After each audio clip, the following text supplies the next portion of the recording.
أعوذ بالله من الشيطان الرجيم. بسم الله الرحمن الرحيم. ومن آياته الجوار في البحر كالأعلام إن يشأ يسكن الريح فيظللن رواكد على ظهره إن في ذلك لآيات لكل صبار شكور. أو يوبقهن بما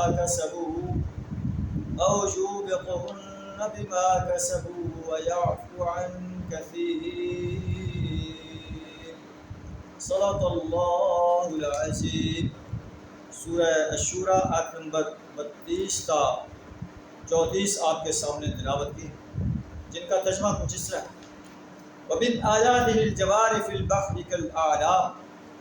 اللہ تعالیٰ قریش مکہ کو اپنے نعمتوں کی یاد دہانی کروا رہا ہے.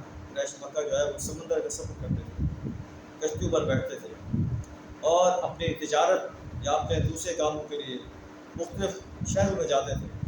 اللہ فرماتا ہے کہ وَمِنْ آيَاتِهِ الْجَوَارِ فِي الْبَحْرِ كَالْأَعْلَامِ، یہ جہاز، یہ کشتیاں جو سمندر میں پہاڑوں کی طرح لہراتی ہیں،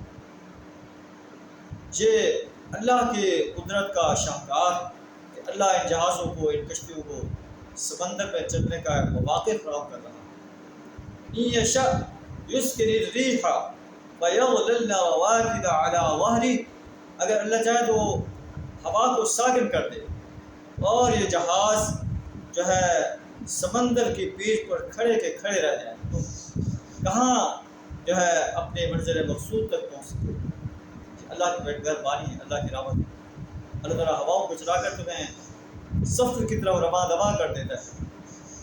ان فی ذلک لآیات لکل صبار شکور. ان چیزوں میں نشانیاں ہیں ان انسانوں کے لیے جو صبر کرنے والے ہیں، شکر کرنے والے ہیں، اللہ کی نعمتوں کا قدردان. او یوبقہن بما کسبوا، اور اگر اللہ چاہے تو ان کے بعض اعمال کی وجہ سے، بعض برے اعمال کی وجہ سے انہیں اسی سمندر میں غرق کر دے، ڈبو دے. اللہ سے کون پوچھنے والا؟ انسان سے غلطیاں ہوتی رہتی ہیں، انسان سرکشی کرتا ہے، بغاوت کرتا ہے، زنا کرتا ہے، چوری کرتا ہے، ڈکیتی کرتا ہے. اللہ کی پرستش کے ساتھ انسانوں کی بھی پرستش کرتا ہے، اللہ کی بندگی کے ساتھ انسانوں کی بندگی اور غلامی اختیار کرتا ہے، انسانوں کی بھی اطاعت کرتا ہے.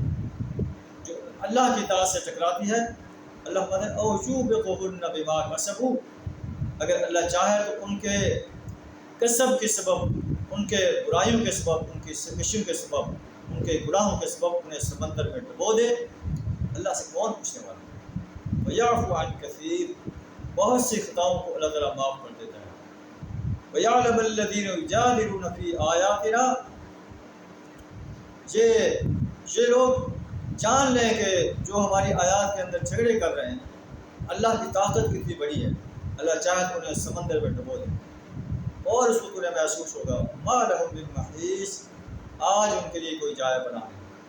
اللہ سے ذات ہمیں اپنے نعمتوں کا شکر ادا کرنے کی توفیق عطا فرمائے، مصائب پر صبر کرنے کی توفیق عطا فرمائے، ہر حال میں اپنی ہی ذات کو پکارنے، اپنی ہی ذات کو حاجت روا اور مشکل کشا ماننے، اپنی ہی ذات کے نظر و نیاز میں، اپنی ہی ذات کی پرستش، بندگی اور غلامی، اطاعت اختیار کرنے، اپنی ہی ذات کی حاکمیت کو تسلیم کرنے اور اپنی حاکمیت کو قائم کرنے کے لیے اپنا مال، جان، وقت اور صلاحیت کھپا دینے کی توفیق عطا فرمائے.